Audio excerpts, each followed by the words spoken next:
Chers membres d'Église et chers amis, bonjour.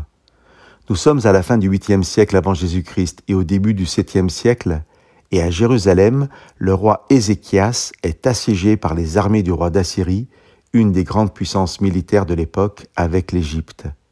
Je vous lis au versets 10 et 11 du chapitre 37 d'Ésaïe, le message que les émissaires du roi d'Assyrie donnent à Ézéchias devant Jérusalem assiégée. Voyons comment, sûr de la force de son armée, convaincu de sa puissance, Sennachérib, le roi assyrien, nargue le roi d'Israël. Que ton Dieu, en qui tu mets ta confiance, ne te trompe pas en disant « Jérusalem ne sera pas livrée au roi d'Assyrie ». Tu as toi-même appris ce qu'ont fait les rois d'Assyrie à tous les pays qu'ils ont détruits entièrement. Et toi, tu crois que tu serais délivré ?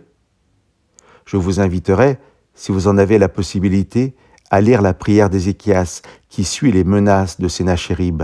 En voici la fin. Maintenant, Seigneur notre Dieu, sauve-nous de la main de Sennachérib, que tous les royaumes de la terre sachent ainsi que toi seul, tu es le Seigneur.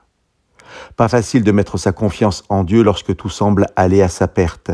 Jérusalem est assiégée, bientôt le peuple n'aura plus rien à manger. Les armées assyriennes semblent invincibles. Dans ces menaces, le roi assyrien a rappelé à Ézéchias que toutes les nations alentour ont été vaincues, que rien ne semble pouvoir stopper la puissance de la Syrie. Ton Dieu est comme tous les autres, dit le roi, et rien ne te sauvera. Par l'intermédiaire du prophète Ésaïe, Dieu répond à la prière d'Ézéchias. Je vous lis les versets 30 à 32 du chapitre 37 du livre d'Ésaïe. « Et toi, Ézéchias, je te donne un signe. Cette année, vous mangerez le blé qui a poussé tout seul. L'année prochaine, ce sera la même chose. Mais l'année suivante, vous pourrez semer et récolter votre blé, planter des vignes et en manger leurs fruits. Les rescapés de la maison de Juda qui seront restés produiront encore des racines dans la terre et porteront du fruit sur leurs branches.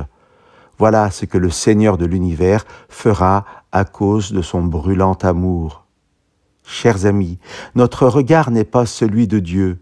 Nous ne voyons pas très loin et ne comprenons pas toujours les épreuves que nous pouvons traverser.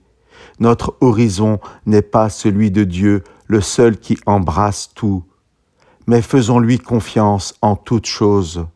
À cause de son brûlant amour, il ne nous abandonne pas. Si ce n'est aujourd'hui, demain, nous planterons des vignes et en mangerons le fruit. Que Dieu vous bénisse.